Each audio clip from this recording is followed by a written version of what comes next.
Bonjour à tous, shalom shalom, est-ce que vous allez bien? Shalom, shalom, peuple de Dieu. J'espère que vous allez bien. En tout cas, nous, on va très bien. On va très bien. Donc, nous avons un message à transmettre à chacun d'entre nous. Mais, tout simplement, ce que je dois dire, c'est que, en ces jours de confinement, personne ne penserait que aujourd'hui la France entière serait confinée. Voilà, personne n'aurait pensé ça, que cela pourrait nous arriver un jour.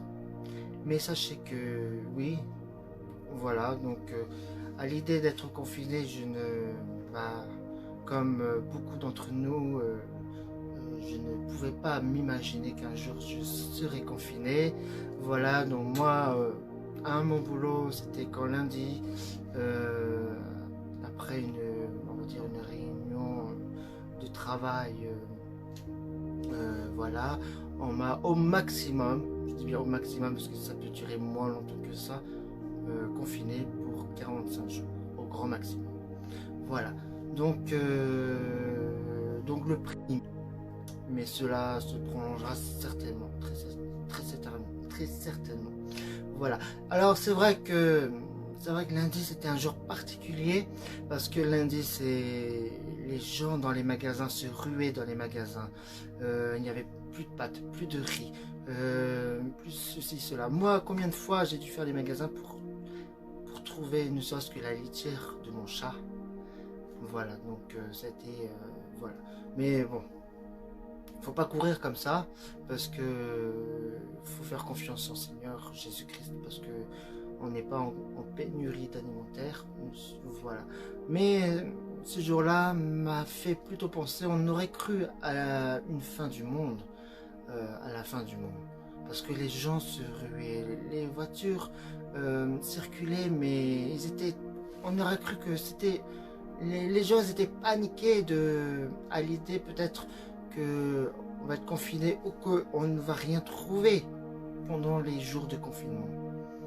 C'est vrai que cela nous surprend. Et est-ce que nous sommes prêts? Est-ce que nous avons été préparés et prêts à ce jour de confinement? Je ne crois pas, parce que sinon les gens ne seraient pas paniqués, ne feraient pas 1 an ou 6 mois de réserve de nourriture.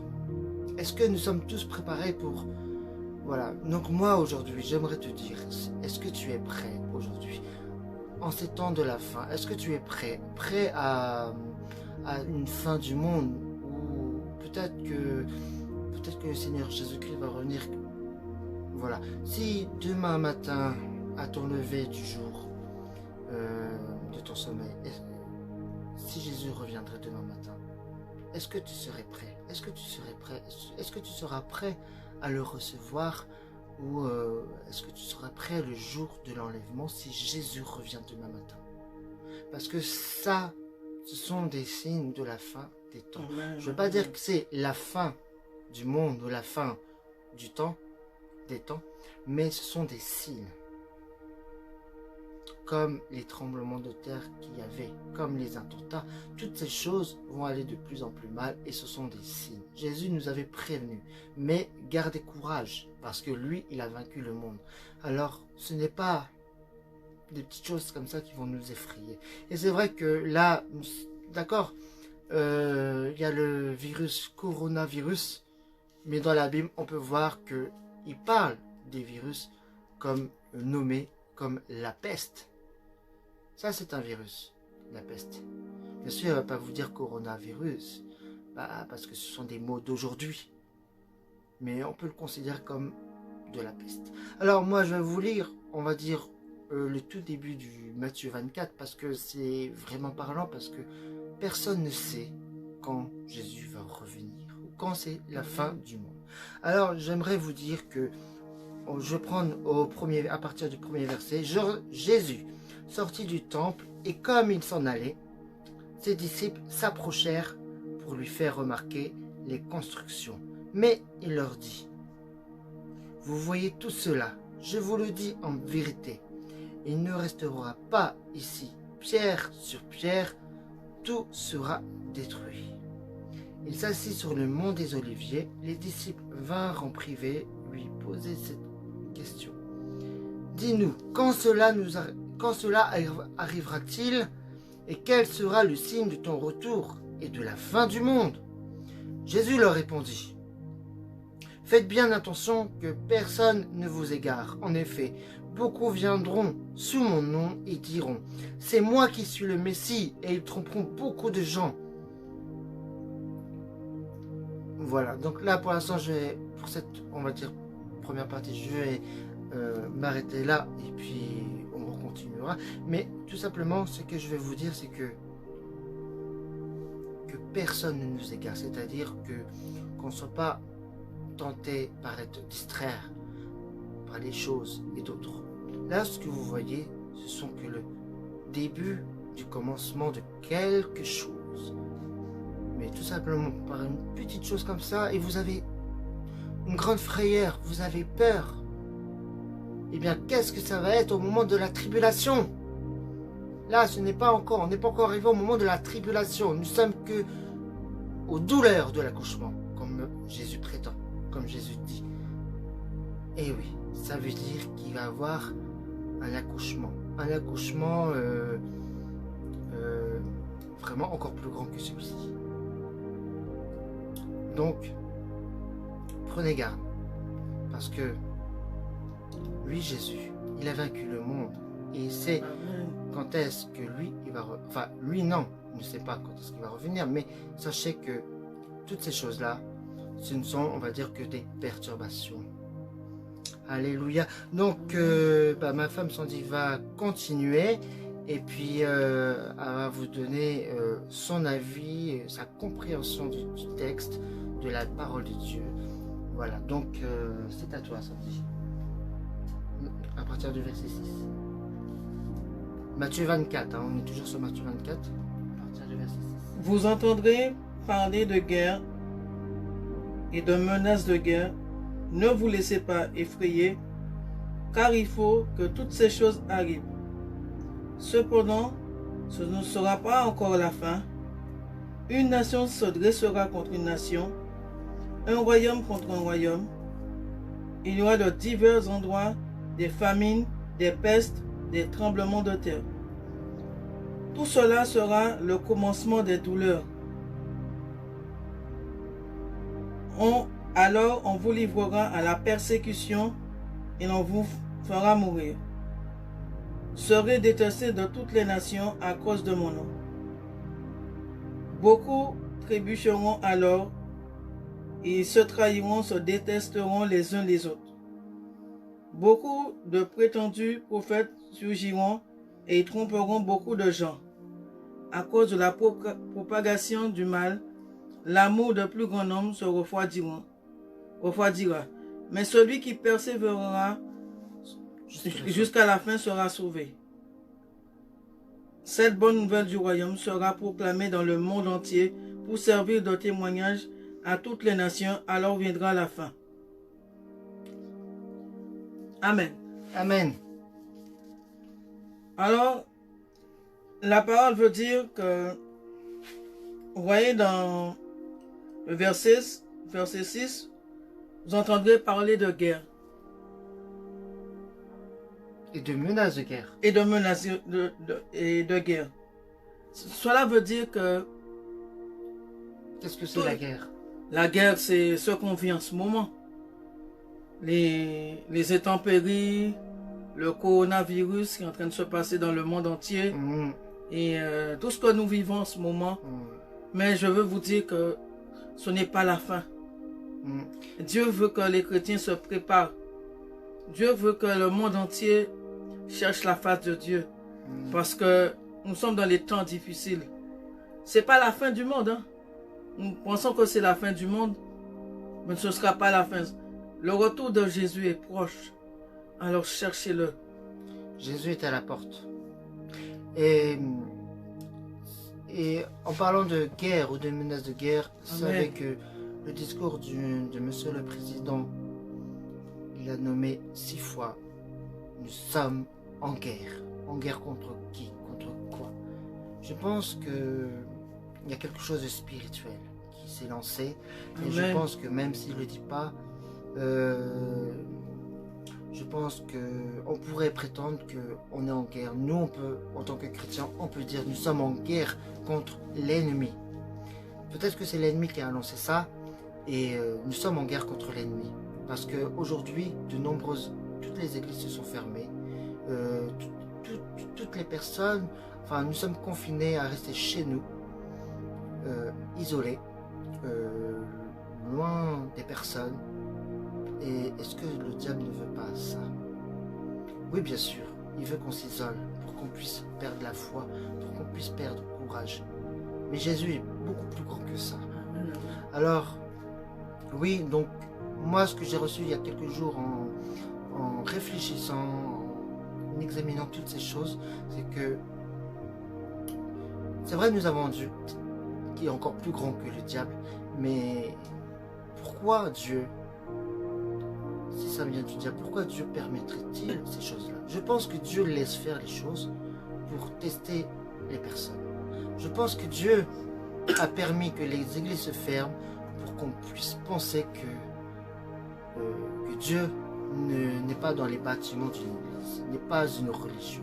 Je pense que Dieu permet aussi pour les chrétiens qui puissent intercéder pour ceux qui ne sont pas chrétiens, qui se disent toujours « je n'ai pas le temps ». Lorsqu'on évangélise, « non, je n'ai pas le temps, il faut que je travaille, non, j'ai pas le temps, il faut que j'aille à un rendez-vous, ceci, cela ». Eh bien, en tant que chrétien, nous devons prier pour ces personnes-là, pour qu'ils puissent vraiment rechercher la face de Dieu. Parce que là, aujourd'hui, ils ont le temps. Ils sont confinés comme nous, chez eux. Alors, prions pour eux, intercédons, parce que avec Dieu, avec le Saint-Esprit, il n'y a pas de barrière, il n'y a pas de barrière, aucune frontière. Le Saint-Esprit peut traverser le cœur de la personne, les pensées de la personne. Alors, intercédons pour ces personnes-là. Oui, c'est notre rôle. Et nous, on doit, même si on ne se réunit pas, on doit intercéder, prier, chacun chez soi, comme dans une chambre haute. Et oui, parce que le Seigneur, il n'y a pas de barrière. Donc voilà, donc je vais te laisser continuer le passage que tu as évoqué par rapport à ces derniers temps de la fin, que par exemple beaucoup de prétendus prophètes surgiront, etc. Et enfin surtout que celui qui persévérera jusqu'à la fin sera sauvé. Et c'est vrai que l'amour du plus grand nombre se refroidira. C'est vrai que en mettant des gestes barrières, c'est vrai que c'est pour le bien de chacun d'entre nous, pour la santé, afin de ne pas contaminer les autres. Mais en tout cas, lorsque ce sera fini, ce processus de virus et de gestes barrières, j'espère que cela ne va pas rester dans la tête des gens, parce que ça peut refroidir l'amour du prochain. Cela peut refroidir l'amour du prochain parce que il y a quand même le contact humain. C'est des, comment on dit, gestes barrières, c'est des barrières, voilà, comme infranchissables. Une barrière, c'est un obstacle. Un obstacle pour ne pas parler de Dieu. Un obstacle pour que la personne est refroidie quand tu parles de Dieu. Donc j'espère que ça ne va pas rester dans le cœur des gens, dans la tête des gens. Tout simplement. Donc voilà, à toi, Sandy. Qu'est-ce que tu veux dire par rapport à tout ça? Moi, ce que je veux dire, de faire attention à ce que les faux prophètes puissent venir au nom de Jésus pour parler de la parole de Dieu. Et c'est qui les faux prophètes? Ben, ceux qui ne sont pas envoyés de Dieu. Et comment dire ça, ceux qui vont venir au nom de Jésus parler de Dieu. Mais comment peut-on le savoir? Ben, en ayant le discernement du Saint-Esprit. C'est vrai, c'est vrai que la parole dit discerner ce qui vient de Dieu et ce qui ne vient pas de Dieu. Et en ayant le Saint-Esprit en nous-mêmes, nous devons discerner toutes choses. Parce que nous prions le Saint-Esprit. Parce que nous prions Dieu. Alors voilà. Donc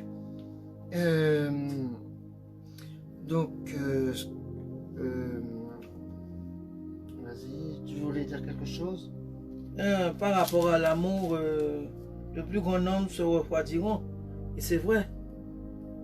Nous le voyons chaque fois que nous évangélisons dans les métros et dans les trains que l'amour de plusieurs se refroidit.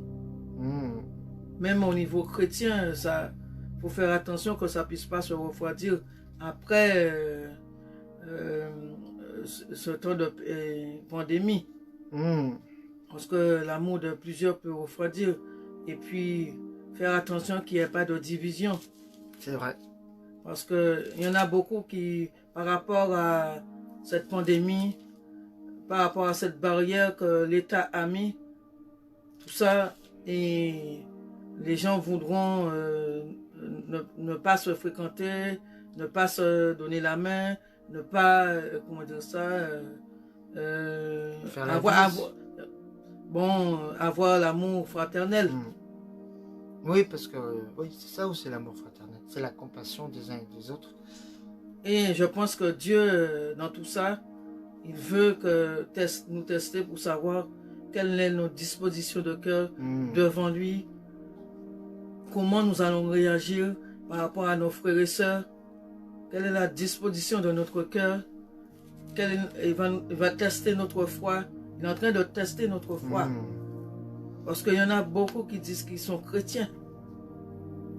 Mais est-ce que vraiment, à l'intérieur, nous ne sommes pas là pour juger? Mais je veux dire que... Ce que tu veux dire, c'est que malgré notre étiquette de chrétien, entre guillemets, est-ce qu'on est vraiment des chrétiens authentiques? Voilà. On se met tous dans le même bateau parce qu'on ne veut pas juger qui que ce soit. C'est pas pour... peut-être que ça va parler à quelqu'un, mais on n'a personne en tête à qui ça devrait parler. Donc, on parle en généralisant, tout simplement.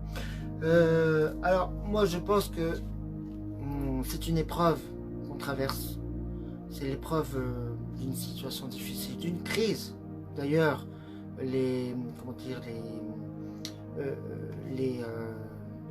personnes de l'État, les ministres, le président, ils ont parlé d'une crise. Oui. On traverse une crise actuellement, mais je pense que ça fait partie de la foi, de l'épreuve de la foi, parce que la foi sera testée, sera éprouvée. Et oui, parce que nous devons persévérer dans la foi. Et je pense que Dieu peut tester la foi, peut se servir des situations comme celle-ci pour nous tester, pour savoir si on a une foi, une foi fragile ou une foi inébranlable, ou une foi, on va dire, intacte. Enfin, je veux dire, ça nous permet d'avancer, de passer au statut supérieur. Donc, ça veut dire que s'il y a une autre crise dans ce monde, dans la France, ce sera encore beaucoup plus fort que celle-ci, parce que voyez-vous qu'à chaque crise qu'il y a eu, la dernière fois c'était H1N1, il y a peut-être 5 ou 10 ans, je ne sais pas exactement, elle était moins forte que celle-ci. Là, on passe au coronavirus. Et là, ça augmente. Peut-être dans 5 ou 10 ans, on aura un autre virus et ça va, l'épreuve sera encore plus difficile à passer. C'est pour cela qu'il faut vraiment s'armer. Vous voyez que l'État a amené, enfin moi j'ai pas encore vu vraiment de mes yeux, mais à ce qui paraît ils ont employé en tout 100 000 policiers, gendarmes et militaires pour faire face à ce confinement. Donc ça veut dire que si déjà l'armée se prépare pour cela, c'est qu'il y a quand même une guerre qui s'approche. On sent vraiment quelque chose. C'est le début de quelque chose. Moi, je vous dis que on n'est pas prêt. Oui, on va se sortir de cette épreuve, mais il y aura une autre épreuve encore plus terrible que celle-ci qui va arriver. Quelques semaines avant de ce confinement, j'avais rêvé que... c'était un peu... Enfin, je ne veux pas dire flou, mais j'avais rêvé que nous serons tous contaminés. Et je pense que c'est pas au terme vraiment physique contaminé, mais ça peut être aussi contaminé de la peur. Et peut-être que ça veut dire aussi, dans le sens contaminé, c'est peut-être être confiné aussi finalement. Le sens spirituel, c'est difficile de vraiment de détecter toutes les choses. Et je sentais qu'en faisant ce rêve, il allait se passer de quelque chose de très important. Je ne me suis pas trompé, on va droit à un confinement. Que je ne voulais pas accepter le confinement parce que je ne pouvais pas penser, percevoir d'être bloqué à la maison. Je suis quelqu'un qui aime sortir, qui aime bouger, qui est assez actif. Et je ne peux pas penser que je serais cloîtré chez moi. Voilà. Donc, à part sortir pour faire des courses vraiment à côté, mais que je serais limité. Ça, je ne pouvais pas penser à cela. Donc, ça veut dire que les évangélisations qu'on devait faire, par exemple ce soir, avec le pasteur Cela, bien sûr, c'est annulé. Toutes sorties de ce style sont annulées jusqu'à nouvel ordre. Parce que l'État a parlé, le chef de l'État a parlé. Nous devons obéir à cela. Oui, parce que toute autorité vient de Dieu. Amen, amen. Elles ont été établies par Dieu. Donc nous devons écouter parce que ce n'est pas que pour les chrétiens, mais c'est pour tout le monde. Donc là, je ne trouve pas que ce soit une persécution envers les chrétiens. Mais tout simplement, c'est une obéissance envers les autorités que Dieu a placées dans ce monde, sur cette terre. Donc nous devons obéir. Parce que si nous transgressons la loi de cette loi-là, et ben, on peut aussi transgresser la loi de Dieu. Mais je ne voudrais pas... Donc, si on obéit à la loi de Dieu, on doit aussi obéir à cette loi-là, finalement. Voilà.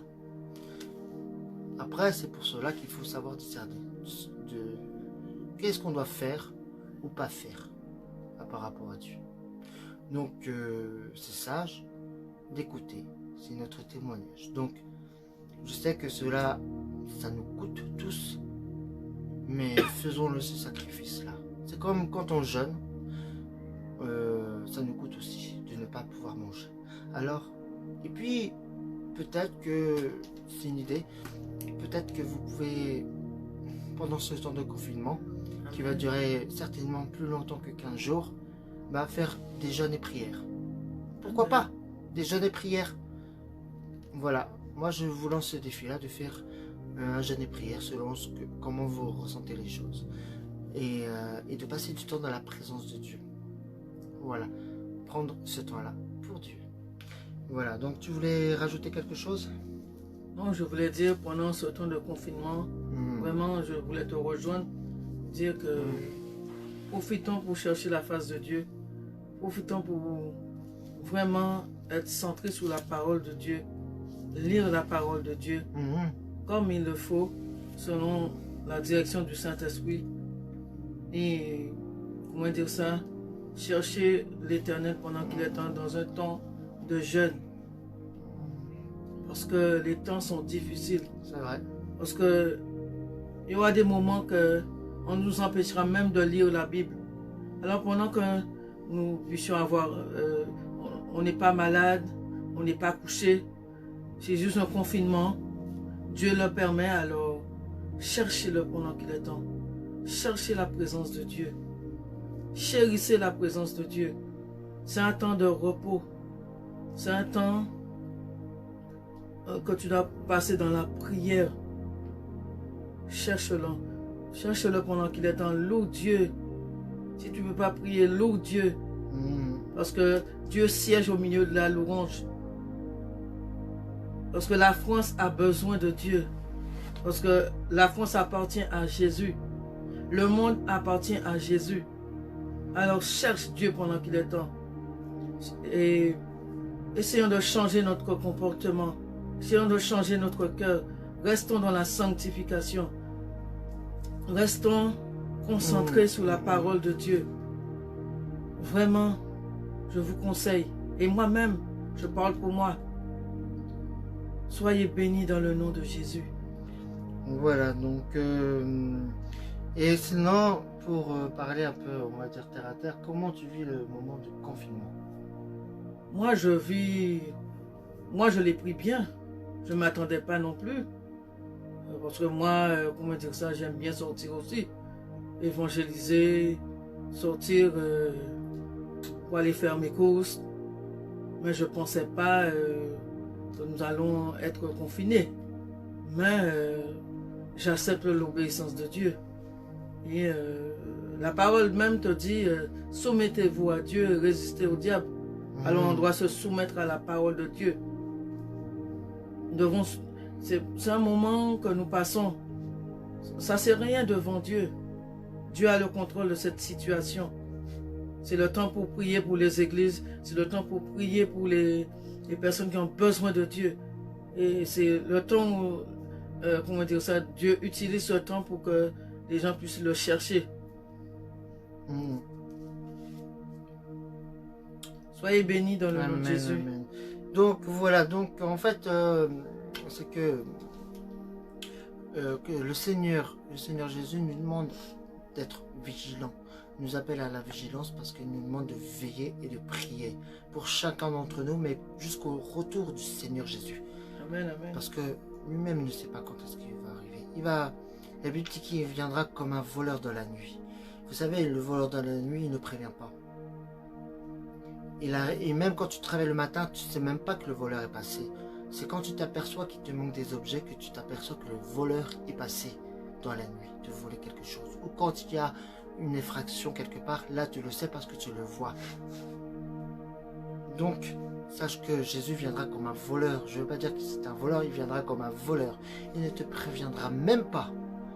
Et si tu n'es pas prêt, tu vas rater ce jour. Tu vas rater l'enlèvement. Alors la Bible dit que Matthieu 24 au verset 36, « Quant au jour et à l'heure, personne ne les connaît, pas même les anges du ciel, ni même le Fils. Mon Père seul les connaît. » Amen. Voilà, donc ce qui est arrivé à l'époque de Noé arrivera de même au retour du Fils de l'homme. En effet, dans les jours précédant le déluge, les hommes ont mangé et buvaient, se mariaient et mariaient leurs enfants jusqu'au jour où Noé est entré dans l'arche. Ils se sont doutés de rien jusqu'à ce que le déluge vienne et les emporte tous. Il en ira de même au retour du Fils de l'homme. Amen. Donc, Amen. Ça veut dire que le Fils de l'homme, c'est-à-dire Jésus, il viendra peut-être comme il y a eu le déluge. La Bible dit qu'il viendra de la même manière qu'il y a eu le déluge. Personne ne se doutait qu'il y aurait le déluge. Personne. Donc ça veut dire que pour être prêt au retour du Seigneur Jésus, il faut que tu pries, il faut que tu lises la Bible, il faut que tu sois en communion avec lui tous les jours. Si tu ne le fais pas, parce que en fait les gens qui ont manqué, enfin qui ne pensaient même pas qu'il y avait le déluge, c'est parce qu'ils manquaient la communion entre Dieu et eux, très certainement. Donc, à nous de faire la part, à toi de faire la part, cette part-là de responsabilité, mais pour toi, parce que le salut est personnel, est individuel. Alors, ne manque pas ce jour-là. Je ne veux pas dire que Jésus va revenir ce soir ou demain, je n'ai pas dit ça. Mais on ne sait jamais quand est-ce qu'il va revenir. Il faut toujours être prêt, être sur ses gardes. Il faut toujours être prêt sur ses gardes. Amen, amen. Alléluia. Donc, il faut être enragé de lire la parole de Dieu. Enragé jusqu'au retour du Seigneur Jésus. Et bien sûr, j'avais vu que, comme ma femme disait, que cette bonne nouvelle du royaume sera proclamée dans le monde entier pour le servir de témoignage à toutes les nations, alors viendra la fin. Ça veut dire qu'il attend que nous évangélisons aussi. Quand il sait qu'il y a encore des personnes qui peuvent être sauvées, ce ne sera pas encore la fin. Il y aura des signes qui nous montreront la fin des temps, mais ce ne sera pas encore la fin. Quand ce sera la fin, c'est quand tous les âmes que le Seigneur sait qui peuvent être sauvées seront sauvées. C'est là qu'il viendra la fin. Alors je vous dis que des fois, Dieu peut se servir de la nature humaine, de la nature, la nature, quand je dis la nature, la terre, les rivières, les mers, tout ce qui est le vent, les tempêtes et tout ça, il peut se servir de ça, des ouragans, des tremblements de terre, il peut se servir de ça pour qu'on puisse, nous, en tant que chrétiens, se réveiller. Amen, amen. Se réveiller, dire la fin des temps est proche. Jésus va bientôt revenir. Des fois, il se sert de ces temps-là pour nous bousculer. Et là, aujourd'hui, il se sert de ce virus pour nous bouger. Pour nous bouger dans la prière, pour nous soulever. Amen, amen, amen. Et pour vraiment, parce que on a été trop longtemps dans le coma. Dans le coma, c'est, oui, entre la vie et la mort, mais c'est-à-dire endormi. Enfin, je veux pas dire le côté négatif, mais je veux le côté endormi. C'est comme si on avait pris des somnifères, vous voyez. Et on a été trop longtemps endormi. Je veux pas dire tout le monde, je suis obligé de généraliser pour ne pas parler à quelqu'un en particulier, mais peut-être qu'aujourd'hui ça te parle. Donc ne reste pas sur tes acquis. C'est surtout ça, ne reste pas sur tes acquis. Parce que rien n'est acquis. En tant que chrétien, rien n'est acquis. Il faut toujours se lever vers Jésus-Christ, se lever dans l'évangélisation, se lever dans la prière, amen, amen. Se lever dans l'adoration, dans la louange, se lever dans la communion fraternelle. C'est un tout. Et tout simplement, veiller et prier en tout temps. En tout temps. Ça veut dire quoi? Ça veut dire, tu peux prier quand tu fais la vaisselle, tu peux prier, même quand tu dors, d'accord, tu as le inconscient, voilà, mais des fois tu peux prier en tout temps. Amen, amen. En tout temps, ça veut dire que, voilà, veillons et prions en tout temps. Donc, voilà, aujourd'hui, est-ce que tu es prêt? Est-ce qu'aujourd'hui, tu es prêt au retour du Seigneur Jésus? Parce que le retour du Seigneur Jésus, il approche. On ne sait pas quand est-ce qu'il va venir. Je ne sais pas moi-même. Si Jésus ne sait pas, moi je ne le sais pas moi-même. Si quelqu'un te dit une date de la fin du monde quand Jésus va revenir, c'est faux. Parce que lui-même ne le sait pas. Si Jésus ne sait pas, qui est plus grand parmi nous, eh ben, nous on ne le sait pas. Non, c'est sûr. C'est même pas Jésus qui va se le dire, non. Il ne le sait pas. Donc il faut être prêt. Parce que le jour où il reviendra, il ne te dira pas, et tu diras pas, et tu te téléphoneras pas, ouais j'arrive dans 5 minutes, est-ce que tu peux me préparer un café? Ben non, il ne va pas te le dire. Mais c'est à toi d'être prêt. Oui, comme ici on n'a pas été prêt pour le confinement, ça, vous voyez, le monsieur le président l'a annoncé lundi soir pour un confinement le lendemain à midi. C'est rapide. Personne n'y croyait. Moi non plus. Moi le premier, je ne pensais pas imaginer cela à la dernière minute. Et encore plus, il devait parler mardi. Et il a parlé plus tôt que prévu. Parce qu'il a vu que c'était une situation d'urgence. Une alarme. Comme un SOS. Nous aussi, nous devons tirer cette alarme, ce SOS en Jésus-Christ. Oui, parce qu'il y a beaucoup d'âmes qui vont en enfer. Amen. Et là, il y a beaucoup des morts qui ne connaissent pas Dieu, qui ne connaissent pas Jésus-Christ, et qui vont en enfer. Donc, il faut prendre ça très sérieusement. Très sérieusement. Parce qu'aujourd'hui, c'est la question, c'est en ces temps de la fin, est-ce que tu es prêt? Tu es prêt au retour du Seigneur Jésus? Est-ce que tu es prêt à vraiment, toi qui ne le connais pas, tu es prêt à le recevoir ou pas? Est-ce que tu es prêt à des persécutions, toi qui es chrétien? Est-ce que tu es prêt à des bouleversements dans ton cœur, dans ta vie, voilà, dans les situations? Parce qu'on est limité là aujourd'hui. Toute la France entière est limitée et c'est mondial encore en plus. Ce n'est pas que la France, c'est mondial. Et quand ça touche Paris, ça touche le monde, parce que c'est touristique. Parce que il y a beaucoup d'étrangers qui viennent dans Paris, beaucoup plus. Et là, le monde est bouleversé par ça. Ça crée la psychose aussi. Voilà, la psychose. Mais moi, je dis que la peur ne vient pas de Dieu. Faut avoir plutôt la foi que la peur. La foi peut vaincre la peur. Ouais, mais l'amour de Dieu bannit la peur. Mais il faut avoir la foi. Et on ne peut pas avoir la foi et la peur. La peur, c'est quelque chose qui nous bloque, qui nous maintient. Mais la foi nous permet d'avancer et de sauter les obstacles une par une. Alléluia. Donc, il faut voir aussi le beau côté des choses. D'accord, les églises sont fermées, mais les boîtes de nuit, les discothèques et toutes les choses horribles de ce milieu-là, là sont fermés aussi. Donc, même si le diable nous a attaqués par ce virus, eh ben, tout simplement, bah, les boîtes de nuit, tout ça sont fermées. Donc, voilà. Mais bon, il nous attaque quand même par le virus, par le lien de la mort aussi. Et je voudrais dire peut-être à quelqu'un que ne t'inquiète pas, ne t'effraie pas, parce que toutes ces choses doivent arriver un jour ou l'autre. Ça doit arriver. Mais tout simplement, il faut bâtir ta foi en Jésus-Christ. Et c'est par ta foi en Jésus-Christ que tu seras sauvé. Et oui, c'est facile à faire. Donc, il suffit de croire, de faire cette prière. Seigneur Jésus, aujourd'hui, je crois que tu es mon Seigneur et mon Sauveur. Je veux t'accepter comme tel. Pardonne-moi pour tous mes péchés, pour toutes mes erreurs. Aujourd'hui, je veux recevoir le pardon de mes péchés dans mon cœur. Aujourd'hui, je t'accepte comme Seigneur et Sauveur personnel de ma vie.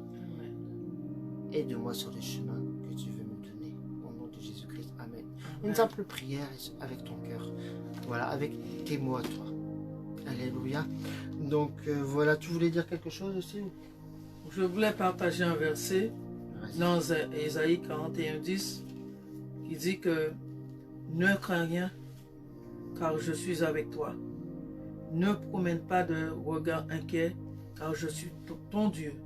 Je te fortifie de ma droite triomphante. Alors je veux te dire, ne crains rien. Même si tu vois la terre trembler, ne crains rien. Même si tu vois toutes ces choses se faire, la pandémie du coronavirus, ne crains rien. Et moi-même, je vais partager un petit témoignage. Aujourd'hui, je suis allé chez mon médecin. C'est juste pour un contrôle ou un renouvellement de médicaments parce que comme je fais de l'asthme, et je suis allé avec mon époux renouveler les médicaments, mais comme je toussais un petit peu, vous savez que lorsque vous toussez, même dans le métro, dans le RER, tout le monde te regarde, ils pensent que tu as le coronavirus. Mais j'étais convaincu que je n'étais pas malade, que j'avais pas de coronavirus. Je suis allé sans crainte renouveler mes médicaments. C'est juste une toux que j'ai, c'est tout. Et elle m'a visité, elle m'a dit que vous n'avez rien. Et d'habitude, je suis beaucoup malade. Mais dans ce temps, Dieu me préserve beaucoup. Parce qu'elle aurait pu l'attraper. Et je peux vous dire que vraiment... Ou moi, j'aurais pu l'attraper et le transmettre. Oui, ça c'est sûr. Voilà. Elle m'a dit la seule chose, de faire très attention parce que je suis plus fragile. Les asthmatiques, c'est comme ça quand...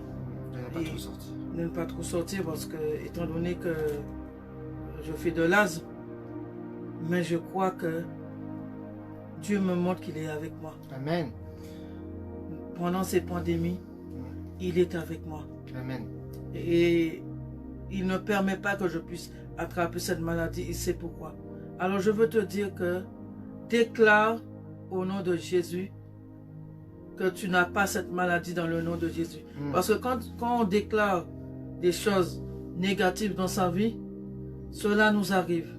Mais quand on déclare des choses positives, tout est banni. Alors déclare des choses positives. En fait, il faut proclamer parce que toute parole que tu prononces, ça s'accomplit. Amen. Voilà. Donc il faut proclamer plutôt le positif pour ne pas t'attirer des malédictions. Attire-toi des bénédictions. Voilà. Donc parle en bénédiction. Amen. Voilà, parce que chacun d'entre nous a une valeur auprès de Dieu. Alors, moi, ce que je peux vous dire, c'est que n'ayons pas peur. Amen.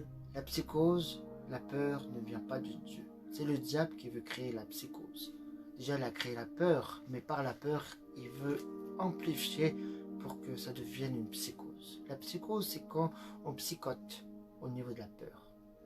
Mais sachez que on a un Dieu qui est encore plus grand que cela. C'est Jésus-Christ. Parce que lui-même, il a vaincu la mort. Parce que Il a vaincu la mort, il a vaincu le diable et les démons. Et tout ça. Parce qu'il nous a donné le pouvoir de marcher sur les serpents et les scorpions. Et sur toute la puissance de l'ennemi. Et que rien ni personne ne pourra nous nuire.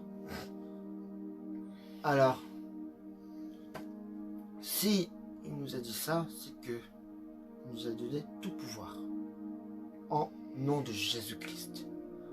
Si on est intègre, sincère devant Dieu, on a ce pouvoir-là. Alors, n'ayez crainte. Tout ça, c'est des perturbations, des distractions. Ça, ce n'est rien. D'accord, il y a des gens qui meurent. Il y a des gens qui sont contaminés. C'est vrai. Mais il veut nous perturber pour qu'on puisse perdre la foi. Vous savez que ici dans ce monde, on ne tient en équilibre que sur un seul fil, mais il suffit de ne pas tomber, de s'accrocher au rocher qui est Jésus-Christ et de ne pas tomber. Voilà, parce que on peut perdre l'équilibre, mais avec Jésus, on maintient l'équilibre. Alors, n'ayez crainte. Comme la parole dit, que votre cœur ne se trouble pas. Croyez en Dieu, croyez aussi en moi. C'est Jésus qui prononçait ces paroles pour dire que même si les choses de ce monde arrivent, les malheurs qui arrivent, la peste, la famine et tout ce qui s'ensuit, la guerre et tout ça, déjà la peste on peut considérer comme le coronavirus, et bien que ton cœur ne se trouble pas, parce qu'il ne veut pas que tu te détournes de Dieu par Jésus-Christ, mais que tu baptises ta foi en Jésus-Christ. Alléluia. Parce que ce qu'il veut, c'est que il veut que tu sois vraiment dans la profondeur du cœur de Dieu. Il veut que tu sois dans la profondeur de la parole de Dieu. Il veut que tu sois dans la profondeur de son adoration. Parce qu'il veut que toi tu le loues. Parce que tu sais que nous avons un Dieu qui t'aime. Et que si tu ne l'adores pas lui seul, il va faire des choses, il va te montrer des signes. Pour justement dire, voilà, j'existe. J'existe. Il veut se montrer à toi. Mais tu ne le vois pas de cette manière, parce que tout ce que tu vois, ce sont que des malheurs. Mais des fois, Dieu permet les malheurs. Je ne veux pas dire que c'est lui qui a donné les malheurs, non. Mais il permet ça pour que tu puisses te tourner vers lui. C'est dans le malheur qu'il va se glorifier dans ta vie. Amen. Donc voilà, c'est que en ces temps de la fin, est-ce que tu es prêt maintenant? Est-ce que tu es prêt? C'est la question que tu dois te poser quotidiennement, à chaque minute, tout le temps. Est-ce que tu es prêt? C'est vrai, nous ne sommes jamais prêts. Si je me poserais la question à moi-même, est-ce que je suis prêt pour le retour de Jésus? Je dis, bah non, je ne peux pas être prêt parce qu'il y a encore trop d'âmes à sauver. Parce que peut-être qu'on n'est pas encore assez vraiment en profondeur dans la parole de Dieu, peut-être qu'on n'est pas assez dans l'intimité. On n'est toujours jamais assez. On en veut toujours plus. Même Dieu en veut toujours plus. Et on est souvent sur la terre trop égocentrique, trop égoïste. Et on ne pense qu'à nous-mêmes et on oublie Dieu. Mais aujourd'hui, maintenant, on a le temps. C'est vrai, lorsque je travaillais, je me levais tous les jours à 5 h du matin pour rentrer à 18 h. Et même des fois, ça peut arriver qu'on n'a pas le temps de faire des choses et d'autres. Mais maintenant, on a le temps. On se pose et considère que ce temps où tu es à la maison, considère que c'est un temps de repos pour Dieu, comme une retraite spirituelle. Amen. Voilà, considère ces choses-là. Change-le. Si tu vois les côtés négatifs, change-le en côté positif. Voilà, comme dit la parole, c'est surmonte le mal par le bien. Amen. Comme dit la parole de Dieu, il fait concourir toutes choses à notre bien.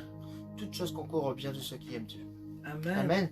Voilà, donc tu as quelque chose à dire ou... Non, ça va. On termine. Et puis, pour vous dire, c'est que... on va faire une petite prière pour la France. Déjà, et puis, ce que je veux dire, c'est que, pour terminer, c'est que,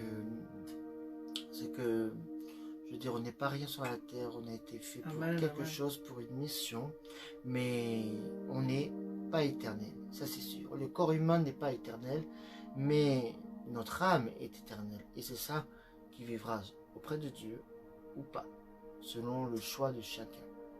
Voilà. Ou même, c'est pas que le choix de chacun, parce que quelqu'un peut choisir Dieu, mais qui ne fait pas la volonté de Dieu. Donc ça veut dire le choix de chacun, mais parce que, comme disait la parole, la foi sans les actes est morte. Donc ça veut dire, d'accord, tu as choisi Jésus-Christ, mais si tu continues à pécher volontairement, tu ne peux pas aller au paradis. Tu ne peux pas avoir la vie éternelle. Donc c'est vrai que selon les choix, mais selon les actes de chacun aussi. Amen. Donc Amen. Voilà, et ce que je vais vous... Voilà, je vais pas faire des vidéos tous les jours, de temps en temps, voilà, selon ce que Dieu me mettra à cœur. Parce que je ne vais pas parler tous les jours de la fin des temps, mais je vous invite à vous connecter sur la même page, Sébastien Incendie Louage, sur cette page-là, à vous connecter dès dimanche à 17 h pour un moment où je vais apporter un message selon la direction du Saint-Esprit que je vais intituler La fin des temps. Et oui, je vais faire ce message-là, voilà, un message que Dieu me mettra à cœur sur la fin des temps. Dimanche 22 mars à 17 h. Donc, soyez tous au rendez-vous. Amen. Amen. Amen. Voilà, et sur ce, il n'y a pas d'autre annonce à donner. Bon, après, voilà. Donc, on va faire une petite prière. Pour la France. Pour la France. Voilà. Tout ce qui se passe pour les nations. Ok, bah vas-y. Tu commences. Honneur à la femme. Seigneur Jésus, en ces temps de la fin, nous voulons que tu étendes ta main sur la France, Seigneur Jésus. Je te demande, Seigneur, en ces temps de la fin, Seigneur, de guérir ce pays, Seigneur Jésus. Parce que je déclare que la France appartient à Jésus. Et je brise toute maladie de coronavirus sur la France. Je veux te prier aussi pour tous ceux qui sont malades, Seigneur Jésus, afin que tu les guérisses dans le nom de Jésus, afin qu'ils obtiennent la guérison, Seigneur. Je prie que tu puisses toucher les cœurs de tous ceux qui ont besoin de toi, Seigneur Jésus. Tu connais le cœur de tous ceux qui ont besoin de toi, Seigneur. C'est vrai que nous sommes tous confinés, Seigneur Jésus. Mais nous savons que tu fais concourir toutes choses à notre bien, Seigneur Jésus. Parce que tu nous as dit que l'obéissance vaut mieux que les sacrifices, Seigneur Jésus. Alors nous voulons t'obéir. Nous voulons marcher de sanctification avec toi. Nous voulons marcher de sainteté en sainteté avec toi, Seigneur Jésus. Afin que le monde voit, Seigneur Jésus, que nous soyons des lumières pour toi, Seigneur Jésus. Alors manifeste-toi, Saint-Esprit. Seigneur, étends ta main sur la France. Seigneur, je répands le sang de Jésus sur la France et sur tous les pays, Seigneur Jésus. Et sur l'île Maurice, en ce moment qui a le coronavirus, Seigneur Jésus, je prie que tu étendes ta main sur l'île, sur le pays de l'île Maurice, dans le nom de Jésus. Alors réponds ta bénédiction et ta faveur sur chaque pays, sur la France, dans le nom de Jésus. Seigneur, que les gens puissent se tourner vers toi, Seigneur, à travers de ces temps de la fin, Seigneur Jésus. Nous savons, Seigneur, que ton retour est proche, Seigneur Jésus, mais ce n'est pas encore la fin. Parce que tu as dit dans ta parole, vous aurez des tribulations dans le monde, mais prenez courage, j'ai vaincu le monde. Alors tu as vaincu la maladie à la croix de Golgotha, Seigneur Jésus. Alors étends ta main sur la France dans le nom de Jésus. Merci pour ce que tu vas faire, Seigneur. Que toute la gloire te revienne dans le nom de Jésus. Amen. Amen. Seigneur Jésus, je voudrais te remettre la France, Paris, Seigneur, en tes saintes mains, Seigneur Jésus. De la remettre entre tes mains et le monde entier aussi. La Chine, l'Europe, le monde entier, Seigneur. Je ne vais pas citer toutes les villes, mais Seigneur, que tu puisses protéger tout ce pays, Seigneur, tous ces pays, Seigneur Jésus. De la diriger sous ton Saint-Esprit, Seigneur Jésus. Merci, Seigneur, mon Dieu, de diriger. C'est vrai que nous vivons une période difficile, une crise, une situation difficile. Je te remets cette épreuve entre tes mains, Seigneur, et que tu protèges, que tous les chrétiens, Seigneur, puissent ne pas se détourner de ta foi, Seigneur, mais qu'ils puissent vraiment se fortifier dans ta présence. vraiment qu'ils puissent se renforcer, vraiment que tu puisses vraiment les édifier, Seigneur. Amen. Merci Seigneur Jésus. Et je te prie pour ceux qui ne te connaissent pas, qui nous disent je n'ai pas le temps de chercher Dieu, de chercher Jésus. Je te prie Seigneur que tu puisses te révéler à eux, que tu puisses vraiment, que ton Saint-Esprit puisse les révéler dans leur cœur de péché, de justice et de jugement, Seigneur. Parce qu'avec toi il n'y a pas de barrière, Seigneur.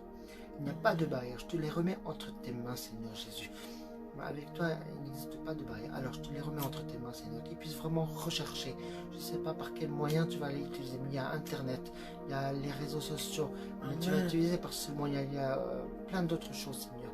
Alors, Seigneur Jésus, avec toi, tout est possible. Oui, Seigneur. Qui croit. Alors, nous croyons que tu vas faire ce miracle-là, que tu vas faire toutes ces choses-là. Merci, Seigneur, parce que tu aimes chaque personne et tu veux que chaque personne puisse être sauvée avant que ton retour soit imminent, Seigneur. Merci, Seigneur, mon Dieu. Et prépare-nous à ton retour, Seigneur. Prépare-nous au dernier temps de la fin, Seigneur. Merci, parce que nous savons qu'il y a quelque chose qui a commencé, Seigneur.